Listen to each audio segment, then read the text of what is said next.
Hi, this is Bernice. Getting a late start on Facebook Live.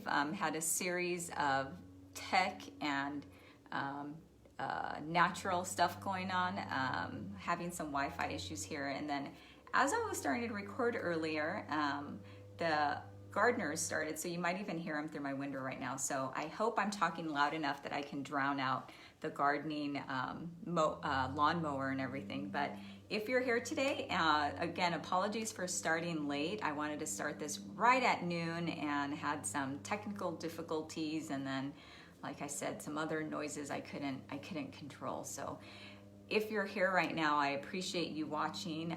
As I mentioned, I wanted to share 3 tips on how to quickly update your LinkedIn profile so that you can get more views from recruiters, hiring managers, and any new connections that you might make. So again, I'm Bernice Maldonado. Thank you for joining me. 3 quick tips on LinkedIn to get more views.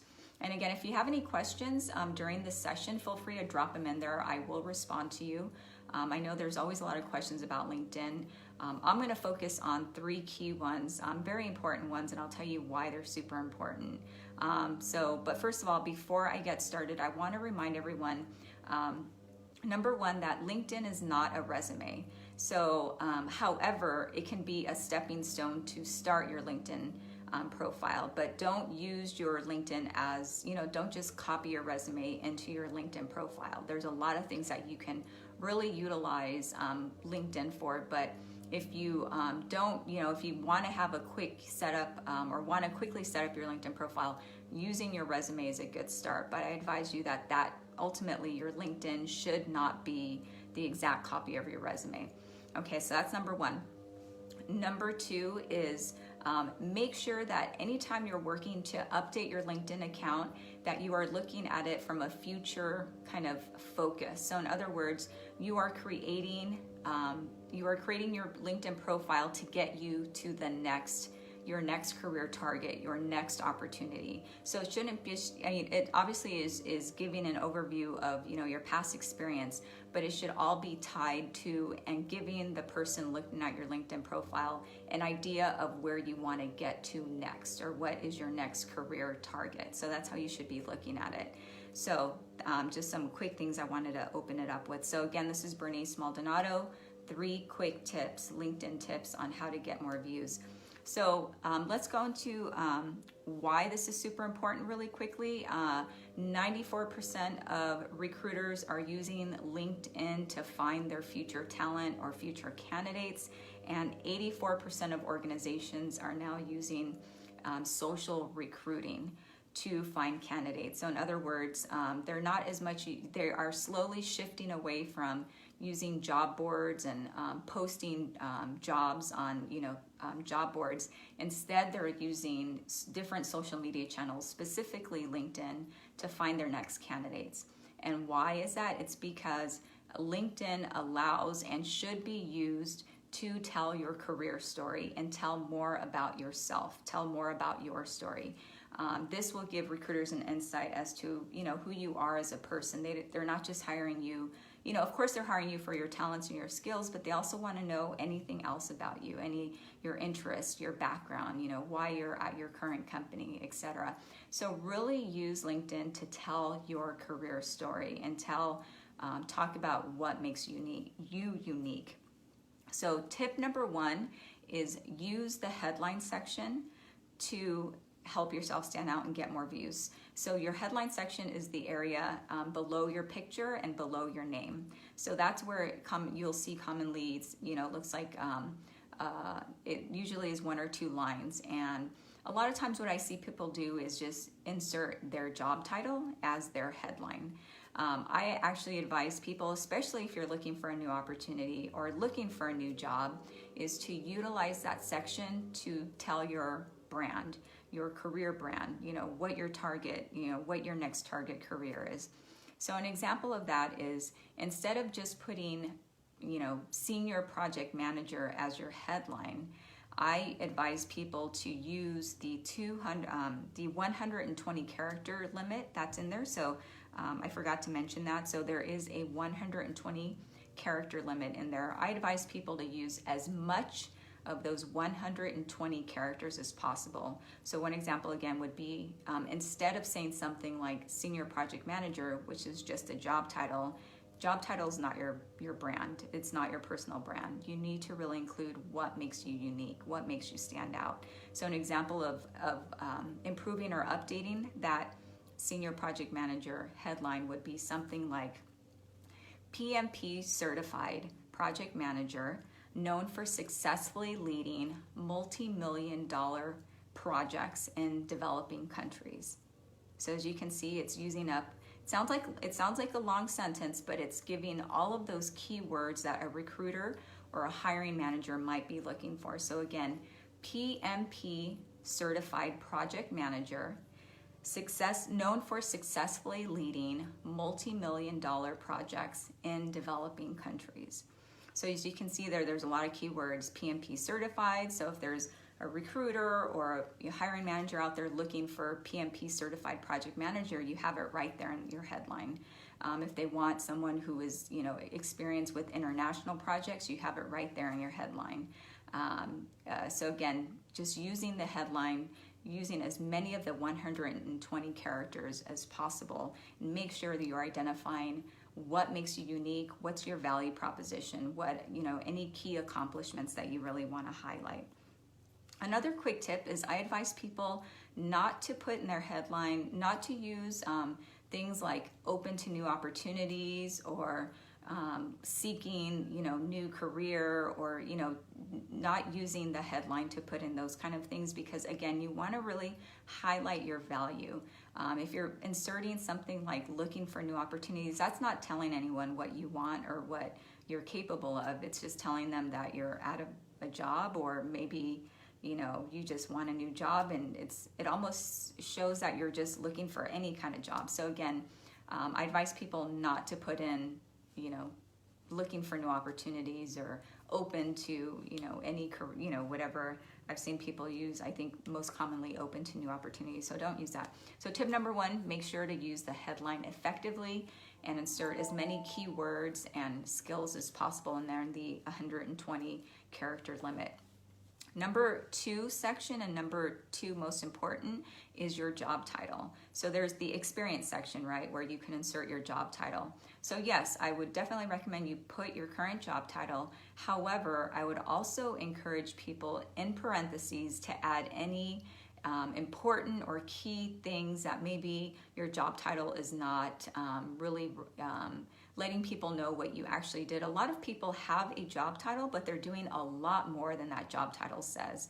We're all familiar with that. We get hired to do one thing, and then as we get familiar with the company, we get more responsibilities, more work, different projects. So a way to highlight kind of your diverse role is I would put in the job title name, and in parentheses, identify any additional details that would be of importance. So for example, if your job title is operations manager, in parentheses, you can also put something like sales, marketing, training, something like that. So if you were in an operations manager role, but you were also doing sales and marketing and training, make sure to put that, because what's happening is recruiters might be looking for an operations person who has done either sales or all those other things that I just mentioned. So really use that job title line, as effectively as possible by putting in those keywords that someone's going to be looking for. And of course, the job title is a searchable area. Searchable meaning, when people search certain terms and keywords, the job title section will show up. And then of course, make sure to populate your experience section with all of those keywords that will help you get found as well. So what I mean by that is one way you can populate your experience section is by telling your career story in that job role. So one format you can consider using, and there's lots of examples online, but one format you can consider doing is using the first line to summarize your job role or what you did. You can then break it up into sections. So one section might be something like snapshot, and then you can kind of show all of the key roles and responsibilities you held. And again, all of this should be kind of tailored and worded in a way that's showing, what your next career, your next career target is. Then you can add another section in there by adding something like promotions or career path.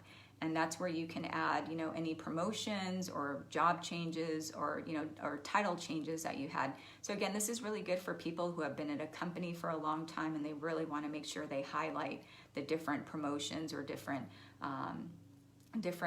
job titles that they've held at a company. And then you can consider another breaking it up into a third section. Maybe you call it results, or maybe you call it my impact.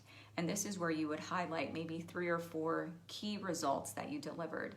This is where you can start using numbers, percentages, metrics. So for example, something like increased sales revenue by 34% over a 2-year period. So making sure to highlight those. And when it comes to accomplishments, try to use metrics and numbers and percentages as much as possible. I know it's not always possible, but just try your best to identify numbers in there. That really catches a lot of people's attention as well.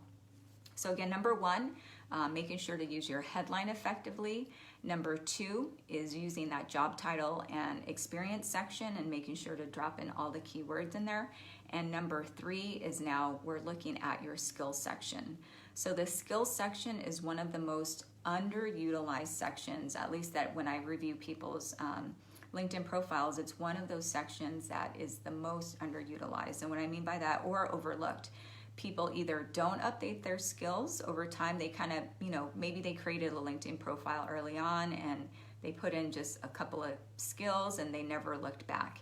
I really advise you to update your skills, make sure they're up to date, and keep in mind 2 things, diversity and density. So diversity meaning think about all of those key skills that will either help you or help you be more qualified for that next career, kind of, that next targeted role or career that you're going after.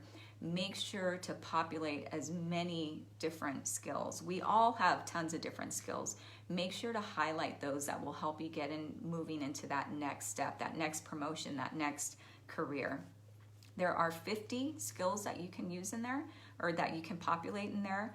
Make sure that you try to just identify all of those different transferable skills. And it doesn't have to just be, for your current job. It could be for, like I said, your future job, any other jobs that you're interested in. So that's number 3 is your skills section. In the skills section too, think about density. So once you've updated your skills section, look at maybe the top 10 to 15 that you're really proud of and you really want to highlight. Make sure to sprinkle those throughout your LinkedIn profile. That's another top tip, because when you have these top skills sprinkled out, you're gonna make your LinkedIn profile so much more easier for people to find. Because as I said again, LinkedIn is a database. It's a matter of, if you have the right words in there, the right keywords, the right skills that people are looking for, they're gonna find you. And they're going to, want to get, see if you're open to opportunities. So again, that's number 3. So number 1, again, just repeating, number 1 is making sure to use that headline as efficiently and as effectively as possible.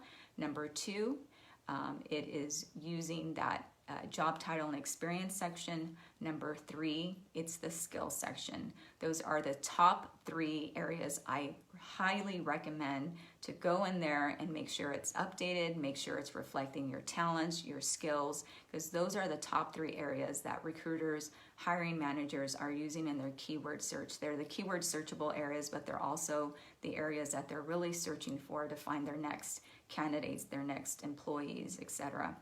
And it'll also give you, of course, options.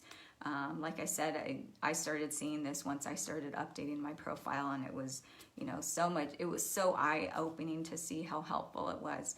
But I know this is a lot of information, and there's a lot of other cool information that I want to share too. I really encourage you to check out my workshop that I'll be starting in August. It's both a combined live workshop and an online program. So you'll have access to both, and you can do the online program at your own time, at your own pace. But there's also going to be another element, which I find to be super important, which is you'll also get access to group coaching, where you'll be able to ask questions. So as you're working on your LinkedIn account, you'll be able to jump in and ask questions, get reviews, etc. So I highly encourage you to check it out, bernicemaldonado.com/early bird. There's an early bird going on right now that I highly encourage you to do. There's lots of tips and information we'll be giving. These are the top tips I wanted to give today that you can quickly update your LinkedIn profile with and start getting, more views and more from managers, recruiters, and new connections. So that was it for today. I'll be posting some information about this today's Facebook Live, just so you can also have the top 3 areas again, so you can have them review them and make sure that you have them in case you weren't able to make it today. But that's it for today. Thanks again for joining me, Bernice Maldonado. I hope you enjoy the tips and have a great day. Thanks.